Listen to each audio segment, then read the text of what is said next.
What's up, guys? Koma here. I don't know how I'm gonna be like structuring this video. But generally, I kind of wanted to rant a little bit about BP. So if you don't want to hear it, now's your little warning to click off.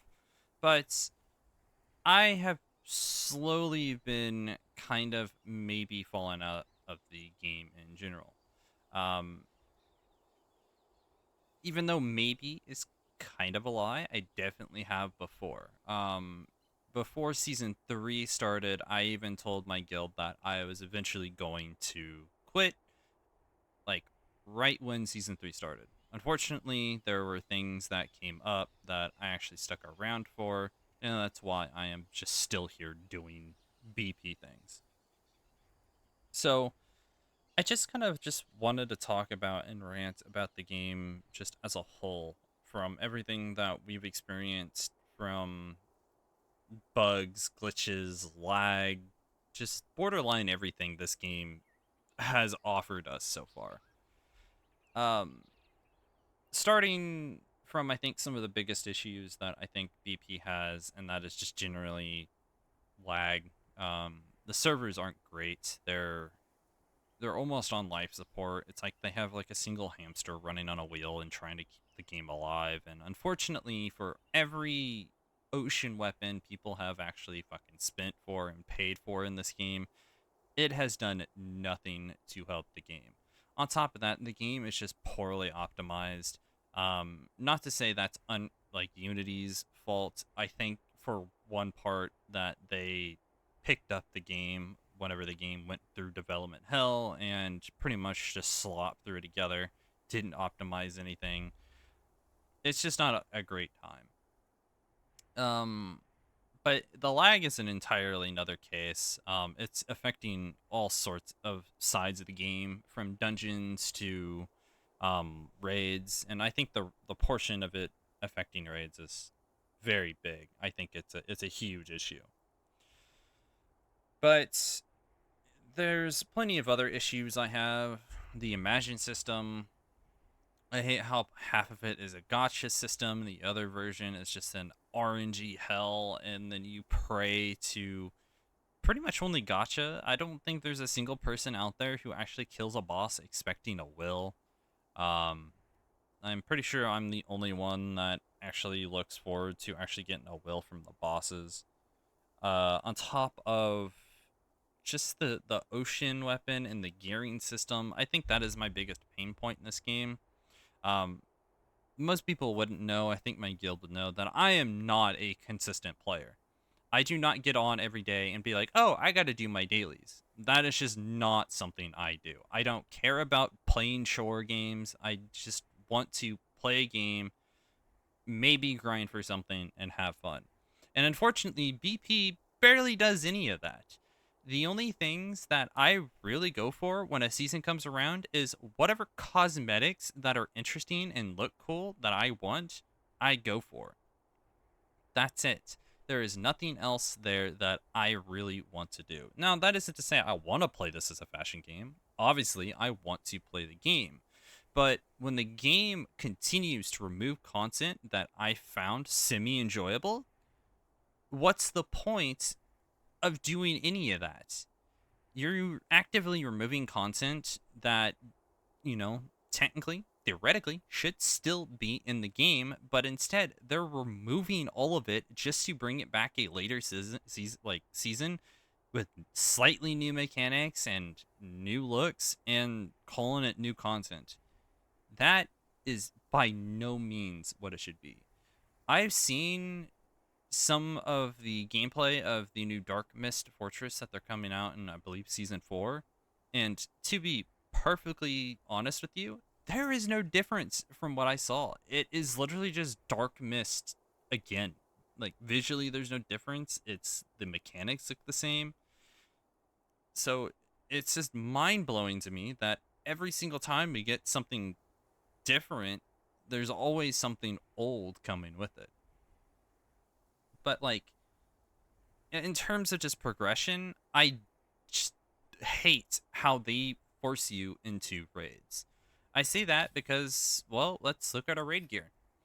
So, some people would say technically speaking, you don't need to run raids to get your raid gear. And yeah, you're totally right. If you wanted to go through the seasonal shop, you could technically wait and just pick up, your raid materials here. I agree. You don't need to. Additionally, you can also go to the Honor Coin store and you can purchase them from here as well. So you can pick up your raid stuff. But by not doing raids, you're inherently handicapping yourself from pretty much just content in general. So if you're wanting to run the master event for M1s through M5s, you're gonna have to have your raid gear, meaning that you are forced into raids. Granted, easy and hard raids are not that big of a deal. I think in terms of mechanics, I think they have easy and hard really balanced out really well. But Nightmare is where stuff starts becoming an issue, where you're layering a lot of mechanics on top of players. And I think in comparison to other traditional MMOs, which the main one I'm thinking of in Final Fantasy, um, it's a lot. I don't think this is raids that should be pushed. And I say that because there are a lot of limitations Nightmare raids have compared, well, I wouldn't say it's a lot. It's only like one small limitation, but that one small limitation can sometimes kill a run as a whole. Having players only being revived once is a bit much, and it almost makes me question on why we can even have revive candy as a whole if you're going to be punishing players in Nightmare. Why not just completely remove the candy situation, leave just easy and hard nightmares, just no revive, like no candy revives at all, and then just leave Nightmare the way it is. But when you compare it to Final Fantasy, you start noticing something, because in Final Fantasy, dungeons of higher difficulty is an optional thing. By no means is every player forced or thrown into raids.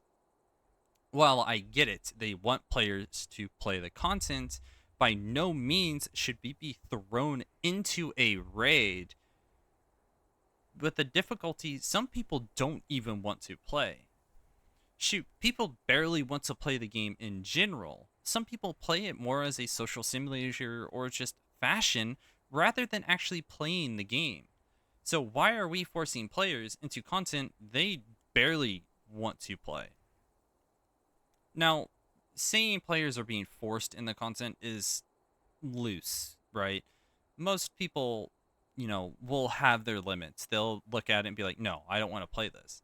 But for someone who actually wants to play the game and who wants to actually grind stuff out later down the line, I feel like I can't do that because I have missed so many things that I can't play in that content anymore.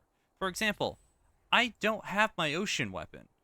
And a lot of people might be saying, well, that's not that big of a deal. You're still making the cut for the mount, at least in terms of evolution score. Yes, I am. However, I am also missing some raid pieces and raid materials from the current Nightmare raid because according to the last raid I was in, we didn't have the damage.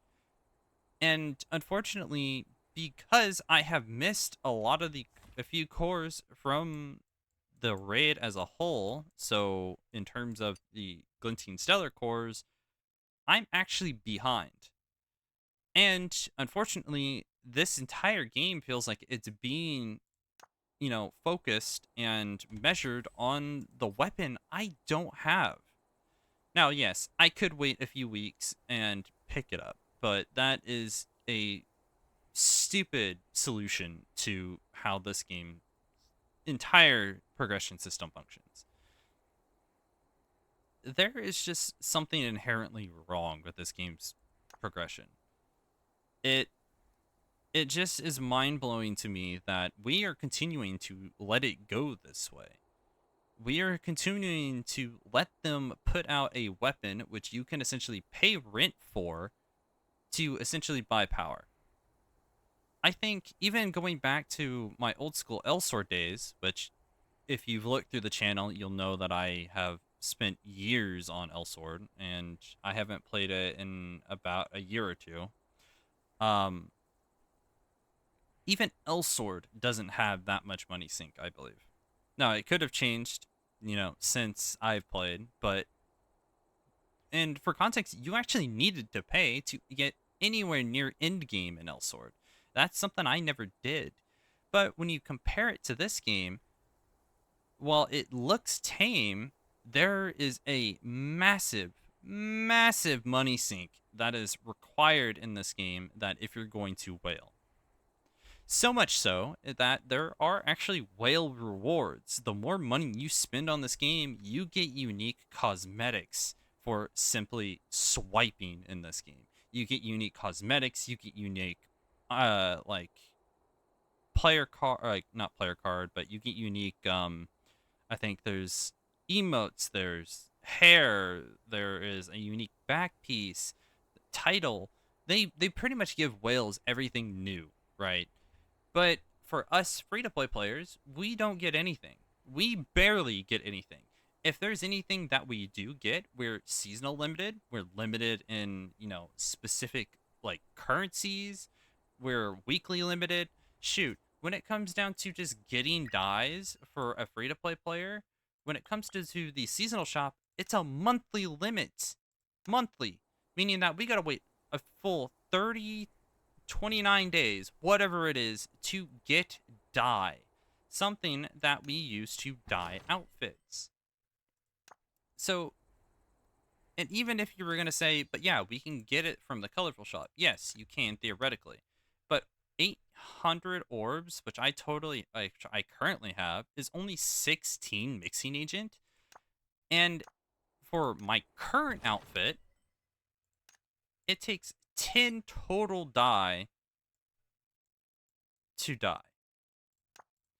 Now, if you consider the other sources of free-to-play dye, and that would be the seasonal dust store, which I believe is 3 per week. That's decent, as long as you're farming out dust consistently. Or the one-time 5 mixing agent from the Guild Center store. And yes, it is a one-time purchase because it has no timer on it and it does not refresh.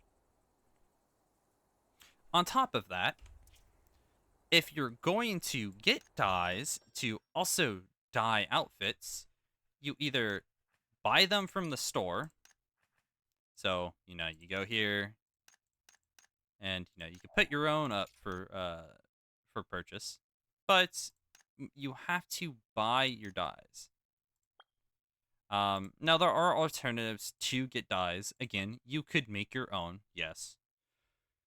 But this is a giant pain point because it's either A, you make your dyes, or B, you progress your armor systems. So you buy mystery metals to refine your armor, or maybe you need to cook food for your class. So maybe you need to go through and you need to cook your food instead, which essentially means that you're pretty much broke for dye because you can only make dye by using the focus system of the life skills. If you don't have focus, you cannot make dyes.